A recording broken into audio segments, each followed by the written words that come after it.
Hello everyone. Can you hear me? Yeah? Okay. So I arrived in Edinburgh almost 3 years ago, and with my partner Ben Reid, we've opened Edinburgh Food Studio. Like Alex said, it's a restaurant and a research hub. Our guests sit together at communal tables. Everyone eats the same fixed menu and are served simultaneously. Twice a month we invite guest chefs to come and cook with us. And we also host interdisciplinary events and workshops. Our research is generally made by our interns, and it's then published on our online website. Before I go any further, I'd like to thank Alex for inviting me for this month's Creative Mornings. I must say, when she told me that the theme was genius, I wasn't sure I wanted to talk anymore.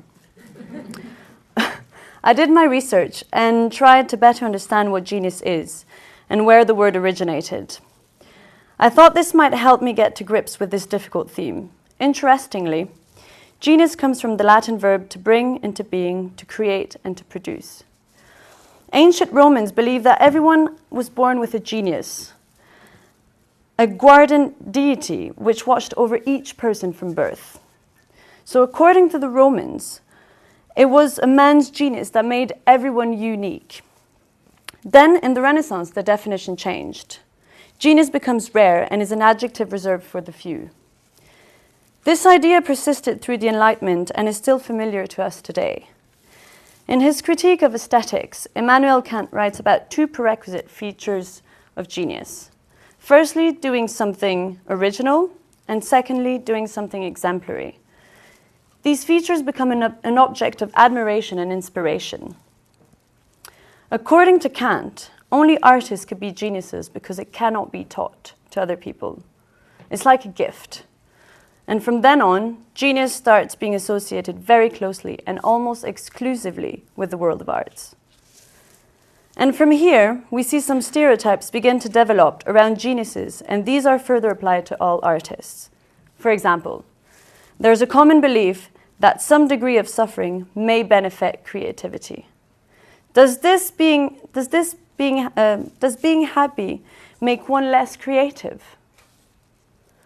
Another widely view is that one is creative people are heavily guided by intuition, by imagination, and definitely going against conventions.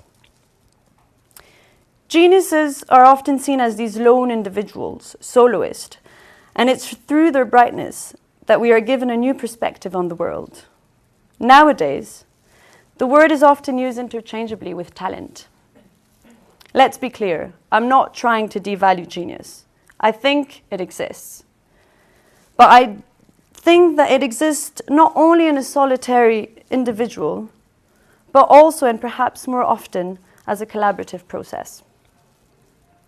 So rather than talking about traditional notions of genius or the moments of genius that one can have or the talented people I've met, instead, I'd like to talk about the collaborative nature of inspiration that may form a part of the creative process and to suggest that perhaps this is where we may find clever moments in our world. I will look at 7 concepts that can be related to how I conceive brilliance in a collaborative environment, and I'll illustrate these concepts with examples of chefs with whom I've had the honor to collaborate with.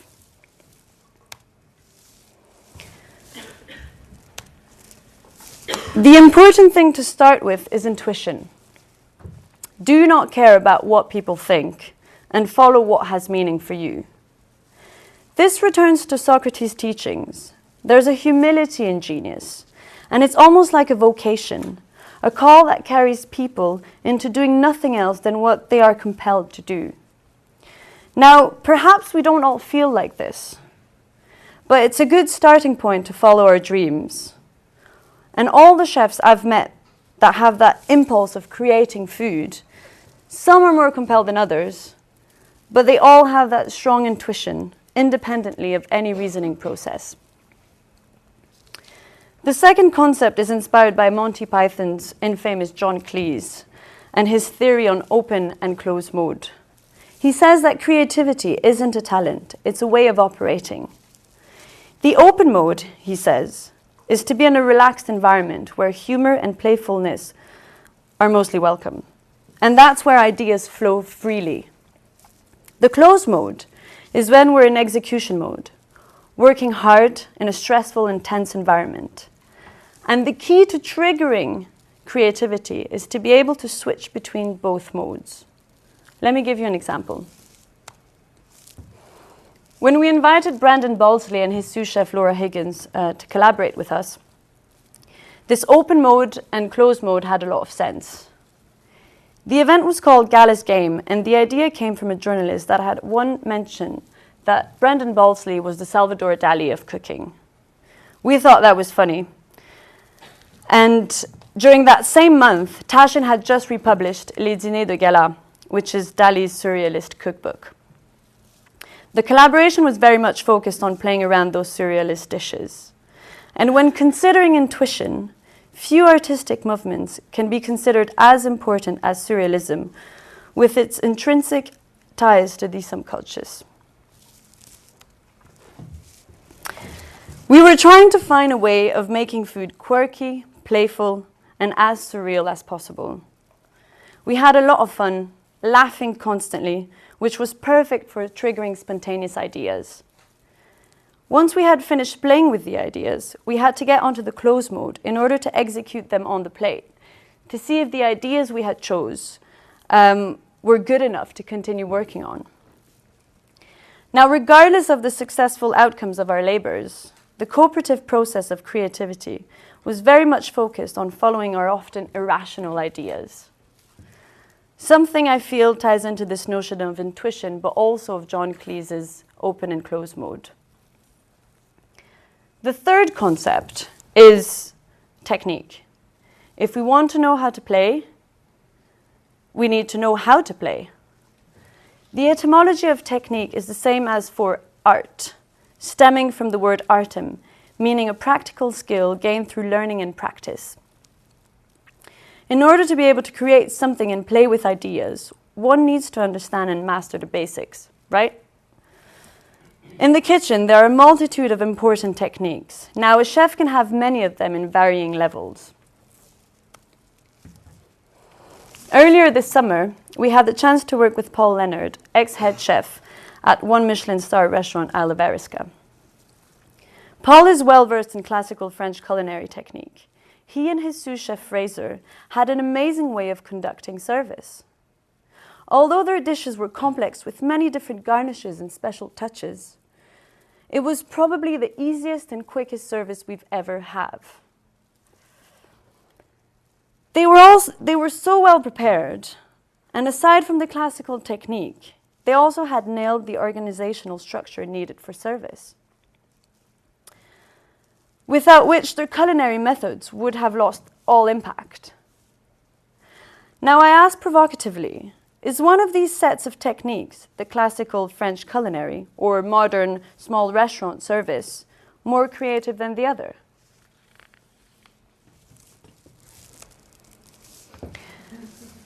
When Esben Holbo-Bang, world's youngest 3 Michelin star, came with his sous chef Hallie McManus, I witnessed another set of technique here. Hallie knows all the rules of classical French technique, and it's exactly for that reason that he knows when and how to break them all. He had this way of making stock in which he absolutely refused to skim the fat off the top, as one is instructed to do in classical texts, because all the flavors are in the fat, he'd say. So he would leave it all simmering together until cooling it down, and then, as the fat cools and hardens, he simply picks it off. And it did work. The resulting sauce was delicious. On another hand, there's a technique of presentation and plating, making things pretty for the eyes with simplicity and elegance. For dessert, Esben prepared a poached pear with roasted hay ice cream. Now, every chef has done, at least at some point in their life, some poached pears. But the way Esben plated that pear with all the herbs expressed an absolute understanding of plating technique. The impact was enormous. People really do feast with their eyes. Technique comes from experience and practice, but it also comes from playing with other players. Learning and practice makes one better. And at work, I can never be thankful enough for the myriad of people who shows us their skills. Now, my fourth concept is exploration. There are many types of exploration here. Some chefs find inspirations in nature and in new cultures. Scottish-born Jock Zonfrillo has been living in Australia for 17 years now. He does a lot of research amongst Aboriginals, understanding their way of cooking, the way they relate to nature, and the ingredients they use. Jock draws his inspirations through explorations of colours, of shapes, ingredients, people, and cultures he meets. Last month, at the studio, he prepared this beautiful 15-year-old cow on charcoal, a cooking method he had learned from the Aboriginals, and he's been using this technique since. I can tell you that it does indeed bring beautiful flavours into the meat. And the critics obviously agree, as he won Best Restaurant in Australia about 2 days ago. Now, other chefs, Nurdine Topham, the one on the right, are into exploring new ideas among the knowledge they already have.